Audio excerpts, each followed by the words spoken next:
तो पिछले चैप्टर में हमने देखा कि वहां पर डबल ड्रैगन मैनर में वो ड्रैगन इंसान जो कि वहां पर आ गया होता है और जिस पर जुपेन उससे पूछा होता है कि क्या आप डबल ड्रैगन मैनर से हैं, और जिस पर वो ड्रैगन पर्सन जो कि जुपेन से बोला होता है कि ओ डबल ड्रैगन मैनर, हाँ मैं पहले इसका हिस्सा था लेकिन अब नहीं। और वहीं पे हमारे चैप्टर खत्म हो गया था। तो अब आगे तो इस एपिसोड का स्टार्टिंग में जुपेन जो कि उस ड्रैगन पर्सन को देखकर वो सोच रहा होता है कि ओ तो अब वो इसका हिस्सा नहीं रहा, लेकिन क्या ये कोई एक्सीलेट डिसेबल है, लेकिन आखिर ये अंदर आया कैसे, और किसी भी सेक्ट ने अपने ही एक्सीलेट को सावधान रहने की चेतावनी दी होगी तो यह डबल ड्रैगन मैनर के लिए दुगुना होगा। लेकिन तभी इधर ड्रैगन पर्सन जो कि जुपेन से बोलते कि हाँ वो लोग काफी कोशिश करे कि मैं बाहर रहूं, लेकिन अनफॉर्चुनेटली मैं जहाँ भी जाना चाहता हूँ मैं वहाँ जा सकता हूँ और मुझे कोई भी नहीं रोक सकता। और ड्रैगन पर्सन की बातें सुनने के बाद जुपेन को एक झटका लगता है और सोचता कि ओ तो ऐसी बात है। और सबसे बेस्ट बात यह है कि उसके वर्ड से लग रहा है कि वो एक हीरो है, लेकिन रियलिटी में वो एक वर्स्ट क्रिमिनल है। लेकिन उसे देखकर मुझे काफी फेमिलियर साउंड आ रहा है और ये मुझसे काफी अजीब सिमिलर लगता है, और ये ओल्ड मैन और मेरी सिचुएशन जो कि मिलती जुलती है। लेकिन तभी योंगलिंग जो कि जुपेन से पूछती कि आखिर वो कौन है और क्या तुम उसे जानते हो, और तभी वो ड्रैगन पर्सन जो कि जुपेन से बोलते कि देखो तुमने मुझे शराब दी है और इसीलिए तुम मुझे काफी पसंद आए, इसीलिए मैं तुम पर गुस्सा नहीं कर रहा हूँ, और मैं इन लड़की को ताना मारने वाला इंसान नहीं हूँ। और ऐसा लगता है कि ये तियान्यू की प्रिंसेस है और मैंने सुना कि तुम्हारे एम्पायर को क्या हुआ है, और जो तुमने कहा वो शायद सच है, तो तुम मुझे बताओ कि तुम्हारे पिताजी क्या सही थे। और ड्रैगन पर्सन की बातें सुनने के बाद योंगलिंग को एक झटका लगता है और जिसके बाद वो स्वेंगर की तरफ देखती है, जिसके बाद योंगलिंग बोलती है कि हाँ मेरे फादर हो सकते हैं लेकिन उसने नेशन को बेच दिया है, इसीलिए वो इविल से डिफरेंट नहीं है। और योंगलिंग की बातें सुनने के बाद जो ड्रैगन पर्सन होता है वो हंसने लगता है और बोलता है कि वो क्या बात है, तुम तो एक राइटियस प्रिंसेस हो, और अगर उसने सिर्फ जमीन को छोड़ दी और अगर कोई भी सोल्जर वापस नहीं आया तो क्या होगा। और जिस पर योंगलिंग बोलती है कि तो क्या ये वही नहीं होगा, और जिस पर ड्रैगन पर्सन बोलता है कि नहीं बिल्कुल भी नहीं, और एक एनिमी का आक्रमण जो कि लूटपाट और कत्ले आम का मतलब है, और जबकि कुछ जमीन देने पर भी ये क्रूर एक्शन इंक्लूड नहीं होती है, और फिर भी जमीन जो कि रॉयल फैमिलीज की है और कॉमन मैन का उसमें कोई भी हिस्सा नहीं होता है, और अपने मास्टर की परवाह किए बिना कॉमन पीपल्स जो कि अपने लॉर्ड्स के लिए अपनी हड्डियां तक को चूर देते हैं, एंड तो आखिर क्या फर्क पड़ता है वो हारे या जीते, इसमें पब्लिक ही सफर करती है। और ये कहने के बाद डबल ड्रैगन मैनर और सेक्टर यहाँ तक कि एम्पायर भी वे सब सिर्फ रेसिंग कैटल है, और इसलिए वे अपने थके मदे शरीर से ब्लड और मजा चूस सकते थे। और जिसके बाद ड्रैगन मैन की इतने सारे बातें सुनने के बाद जुपेन उससे बोलता है कि डबल ड्रैगन मैनर जो कि वेस्टरलैंड के पावर और उसकी ग्रोथ की गारंटीज को ऑफर्स एस्टेब्लिश करती है, और जिसे कि एक जीनियस स्टेप कह सकते हैं। और क्या वेस्टर्न लैंड को वीक होने से इन्वेंडर्स नहीं आएंगे, और उस समय तो लोगों की भाग्य और भी बुरा हो जाएगा। और जुपेन की ये सारी बातें सुनने के बाद ड्रैगन पर्सन जो कि चिल्लाते हुए जुपेन से बोलते कि ये सब बकवास है, ये सब चीजें जो कि उनकी भावना है, और ये सब सिर्फ होली माइंड्स के लिए कल्टीवेटर्स में इंटरेस्ट रखते हैं और उन्हें किसी से भी घंटा फर्क नहीं पड़ता है। तो ठीक है तुम मान लो कि सेंट्रल एरिया जो कि तुम पर अटैक करती है, तो तुम्हें क्या लगता है कि वो सब इन छोटे लोगों पर आक्रमण करेगी तो उन्हें क्या मिलेगा। अरे वे लोग सिर्फ रिसोर्सेस को केयर करते हैं और उन लोगों को सिर्फ इन चीजों से माइनिंग करवाना है, ठीक उसी तरह जैसे कि डबल ड्रैगन मैनुअल करवाती है। और तभी ड्रैगन पर्सन जो कि रुक जाता है और अपने मन में सोचता है कि एक मिनट कहीं मैं कुछ ज्यादा तो नहीं बोल दिया, और जिसके बाद ये इन सभी से माफी मांगता है और बोलता है कि मैं जब भी इसके बारे में बात करता हूँ तो मैं काफी ज्यादा गुस्सा हो जाता हूँ और मैं खुद पर कंट्रोल नहीं कर पाता हूँ। और जिसके बाद ड्रैगन पर्सन जो कि शराब पीते हुए इन सभी से बोलता है कि मैं भी पहले तुम लोगों की तरह ही था और मैं भी वेस्टर्न लैंड के लिए काफी अच्छा सोचा करता था कि ये लोग काफी शांति और समृद्धि से भरे हुए हैं और वहाँ शायद ही कोई बड़ा संघर्ष होगा, लेकिन ये सब कुछ जो कि एक मीटिंग से बदल गया। और ड्रैगन पर्सन की इस बात पर योंगलिंग जो कि उससे पूछती है कि तो क्या कोई वोमेन थी, और जिस पर ड्रैगन पर्सन जो कि योंगलिंग से पूछता कि ये लड़की आखिर तुम कैसे जान गई, और जिस पर योंगलिंग बोलती कि ये ओबियस है कि एक मैन को इस तरह से चेंज करना एक वोमेन ही कर सकती है। और जिस पर कि ड्रैगन पर्सन जो कि योंगलिंग से बोलता कि ओ ये लड़की बहुत कुछ जानती है, तो आखिर तुमने आज तक कितनों को चेंज किया है। और जिस पर योंगलिंग जो कि शर्माते हुए बोलती कि नहीं मैं इनोसेंट हूँ और मैंने किसी को भी ठेस नहीं पहुंचाया है। और जिस पर जुपेन बोलता कि सीनियर इसे जाने थी क्योंकि इसके दिमाग में काफी परफेक्ट मैच कहानी से भरी हुई है। और जुपेन की बातें सुनने के बाद ड्रैगन पर्सन जो कि बोलते ओ तो परफेक्ट मैच, और हाँ ये कभी कभी रियलिटी से दूर नहीं होती। और मैं जो कि एक सम्मान और शानदार युवक हुआ करता था जो कि दुनिया भर में ट्रेवल करता था, और उससे एक बार मिलने के बाद उस बेवकूफ होली प्रिंसेस ने मुझे इस सिक्युलर वर्ल्ड में फंसा दिया, और मुझे जो कि सबसे ब्यूटीफुल और सबसे बेवकूफ लड़की मिली थी, एक प्रिंसेस जो कि अपने लोगों के बीच में घूमना पसंद करती थी और उस किलर से स्कैम में गिरना और उसके लिए पछतावा नहीं करना। लेकिन तभी जुपेन जो कि उस ड्रैगन पर्सन की कहानी को बीच में रोकते हुए उससे बोलता है कि तो सीनियर एक बेवकूफ लड़की जो कि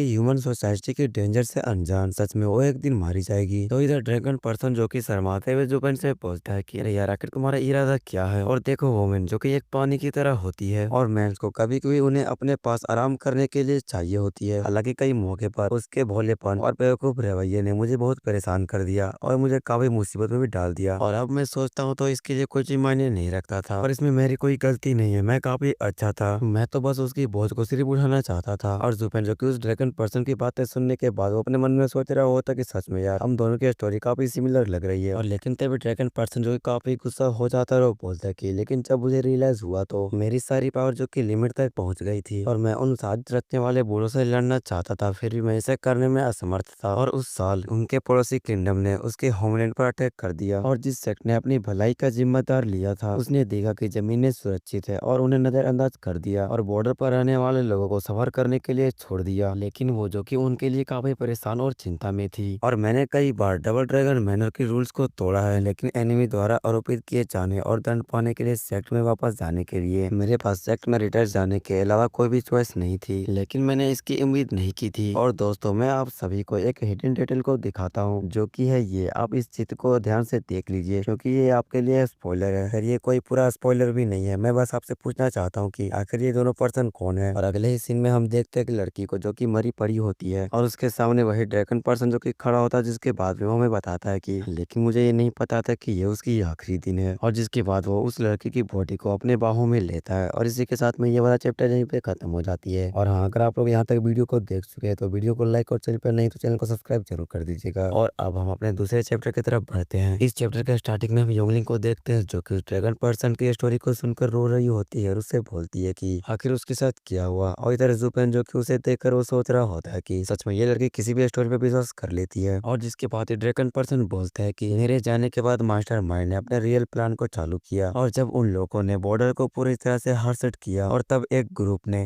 प्रिंसेस के साथ में कांटेक्ट किया और उन्होंने उसे डिफेंस को 1000 मील अंदर ले जाने के लिए लुभाया एक माउंटेन रेंज तक, जहां पर कि उन्हें डिफेंड करना काफी इजी होगा। और इस तरह से दोनों तरफ के लोग जो कि बच जाएंगे। और वो पूरी तरह से इसमें फंस गई और उसने एम्पायर सील को चुरा लाई, आत्मसमर्पण समझौते पर हस्ताक्षर कर दिया और दुश्मन ने इसका इस्तेमाल करते हुए डिफेंड करने वाले जनरल को पीछे हटने और पूरी भूमि पर कब्जा करने के लिए किया। और जब तक एम्पायर को पता लगती तब तक काफी देर हो चुकी थी और एम्पायर की तरफ देख रहे सेक्स जो कि काफी गुस्सा हो गए और फिर रॉयल फैमिली को त्यागने पर मजबूर करने और प्रिंसेस को राज विद्रोह करने के लिए और प्रिंसेस को मृत्यु दंड देने के लिए और जिससे जनता की आग में घी डालने का उपयोग किया गया। और जब तक मुझे इस चीज का न्यूज मिला तब तक मैं वहां पर लेट से पहुंचा और मैं सिर्फ उसकी डेड बॉडी से मिल पाया और मैं सिर्फ भीड़ की उन आवाजों को सुन पा रहा था जो कि इन्हें आरोप दे रही थी। और जुफेन जो कि उस ड्रैगन पर्सन की इतनी कहानी के सुनने के बाद उससे बोलता है कि वो तो वो सभी लोग जो कि उन बेवकूफ लोगों पर अपना प्लान को चला रहे थे। और जुफेन की ये बातें सुनने के बाद ड्रैगन पर्सन काफी गुस्से में उसकी तरफ देखता है। ये देखकर जुफेन जो कि सिचुएशन को संभालते हुए उससे बोलता है कि लेकिन प्रिंसेस, लेकिन सिंडरले कहने के लिए कि वो मेरी जगह ना हो, और अगर मैं वहां पर होता तो मैं उनकी एक ग्रुप को मार डालता जिससे उसे पता चल जाता कि वो मेरी प्रोटेक्शन में है। और इससे अगर चीजें बेकार भी होगी तो हमारे लिए सिर्फ सेक्ट के द्वारा पनिशमेंट ही दी जाएगी, लेकिन रिजल्ट जो कि काफी डिफरेंट होगी। और ये जानते हुए कि कोई भी नियम आपको नहीं रोक सकती और फिर वो लोग प्रिंसेस पर कभी भी कोई भी कदम नहीं उठाते, लेकिन सेक्ट के आदेशों को पालन करना एक गुड बच्चे की तरह है। और आखिर तुम कितने भी स्ट्रॉन्ग क्यों ना हो, लेकिन फिर भी उन्होंने रिगार्डलेस एक्ट किया है। और लेकिन क्योंकि आपको सेक्ट के नियमों ने बांध रखा था इसलिए आप कुछ भी नहीं कर सकते थे। और अगर आपने ऐसा किया तो आपको डबल ड्रैगन गैदर में ही बेच देंगे और आपको स्टार्टिंग में ही अपने बेसिकर मोड में आ जाना चाहिए था। और जुफेन की बातें सुनने के बाद ड्रैगन पर्सन जो कि कुछ देर तक शांत रहता फिर वो बोलता है कि मुझे उस समय डिमोनिक कल्टीवेटर नहीं होने पर काफी दुख हो रहा है और अगर मैं उस समय लापरवाह नहीं होता तो वो अभी जिंदा होती, लेकिन अब मुझे पता कि बहुत लेट हो चुकी है और मैं जो कि राइटस रूल से बंधा हुआ था और वो बास्टर जो कि खुशी से ताली बजा रहे थे और उस ड्रंकन पर्सन के बॉडी से काफी एनर्जी निकल रही होती है क्योंकि वो काफी गुस्सा में होता है। और उसे देखकर जुबन जो कि सोच रहा होता है कि वो सब तो ठीक है लेकिन तुम इतने पागल मत बनो। और जिसके बाद योंगलिंग जो कि इस ड्रंकर से पूछती है कि आखिर इसके बाद तुमने क्या किया। और योंगलिंग के इस बात को सुनकर जुबन जो कि अपने मन में सोच रहा होता है कि पागल औरत, मैं सबसे पहले तुम्हें यहाँ से निकालना चाहता हूँ। और योंगलिंग की बातें सुनने के बाद ड्रंकर जो कि बोलता है कि इसके बाद मैंने एनिमी नेशन पर अटैक कर दिया और नोबल फैमिली का कत्लेआम कर कर उनकी गार्जियन सेक्ट से अपना रास्ता बनाना और मैंने अपने नेम प्लेट को उनके बोन फायर में फेंक दिया। और उस ड्रैगन पर्सन की बातें सुनने के बाद जुबन जो कि हंसता हुआ बोलते कि वाह क्या ग्रेट अचीवमेंट लेके आए हैं आप। और तभी ड्रैगन पर्सन बोलता है कि लड़के, तुम्हारे लिए इस दुनिया से बाहर चले जाना ही बेहतर होगा और नहीं तो तुम आज नहीं तो कल चलते इन सभी को इस नर्क में डाल दोगे। और ड्रैगन पर्सन की ये बातें सुनने के बाद जुबन जो कि उससे बोलता है कि कम से कम मैंने अपने जिस लाइफ में किसी को मारा तो नहीं है। और जिस पर ड्रैगन पर्सन जो कि अपनी उंगली जुबन की तरफ करते हुए हुए बोलते कि देख लड़के, देखो तुम काफी स्ट्रांग और ब्रेव हो, और एक डाउन साइड ये है कि तुम्हारा दिल काफी बेचैन है। एंड अगेन डिमोनिक कल्टीवेटर का हार्ट काफी स्थिर और दृढ़ होता है, और मैंने कभी राइटियस कल्टीवेटर में भी शायद कभी देखा होगा, और तब मुझे भी नहीं पता था। और जो गड़बड़ी मैंने की, जिसके बाद डबल ड्रैगन मैनर जो कि मेरे पीछे पड़ गया, और जिसके बाद में ड्रैगन पर्सन जो कि जोर से चिल्लाते हुए बोलने लगता है कि आखिर वो लोग क्या समझते हैं कि मैं उनके सामने ऐसा ही झुक जाऊंगा। और जब मैं पहली बार सेक्ट की सजा मैंने अपनी स्वेच्छा से ली थी, लेकिन इस टाइम मुझे इतना दर्द हो रहा है कि मैं किसी की बात नहीं सुनने वाला। हाँ, और मैंने पूरी दुनिया को अपना दुश्मन समझ लिया। और जब मैं सेक्ट में वापस लौटा तो मेरे आंख में देखने वाले उन सारे को मैंने मारना स्टार्ट कर दिया। और वेस्टर्न लैंड के किसी भी सेक्ट पर जब मैंने अपना कदम रखा, और वो सभी क्योस के अंदर चले जाते, और ये सब सिर्फ उन लोगों के लिए एक चेतावनी थी कि वो लोग मेरे पे अपने रूल को लागू ना करे, बस मुझे अकेला छोड़ दे। लेकिन इसका मतलब क्या है कि मैं थोड़ी सी नाराज था और वो वापस नहीं आई, और मैं स्टार्टिंग में सिर्फ एक सेक्ट के पीछे था, लेकिन मेरे क्रोध ने मुझे खा लिया और मैं सबको निशाना बनाने लगा, और मैं एक ट्रू मैडमैन बन गया। और जुपेन जो कि उसकी बात को सुनकर सोच रहा होता कि आखिर उसके वर्ड्स इतने फेमिलियर क्यों लग रहे हैं, और मैं अपने माइंड को छोड़ने के काफी क्लोज था, और डीमन को मुझ पर कंट्रोल देने के लिए काफी करीब था। और जिसके बाद योंगलिंग जो कि उस ड्रंकन पर्सन से पूछती कि आखिर तुम वापस कैसे आए, और जिस पर ड्रंकन पर्सन बोलते कि मुझे उसे धन्यवाद कहना होगा। और हाँ, जैसे मैं पूरे मैडनेस में चला गया था, और मैं उसकी लेडी साइका के पास पहुंच गया, और वो मुझे उसकी इच्छा ले आई। और लेटर पढ़ने के बाद मुझे एहसास हुआ कि उसने धोखा नहीं खाई थी, उसे पता था कि ये सब कुछ जो कि एक ट्रैप है, और वो ये भी जानती थी कि वो इसकी एनिमी की चाल है, जिसकी वजह से उसकी पूरी क्लैन जो कि पूरी तरह से बर्बाद हो जाएगी। और वो ये भी जानती थी कि अगर लैंड को दुश्मन को सौंप दिया जाएगा तो कॉमन पीपल्स को इस युद्ध में ज्यादा देर तक दर्द नहीं सहना पड़ेगा। और ये प्रपोजल सही था या गलत, ये सब रूलर की जजमेंट पर निर्भर करता है। और इसने मुझे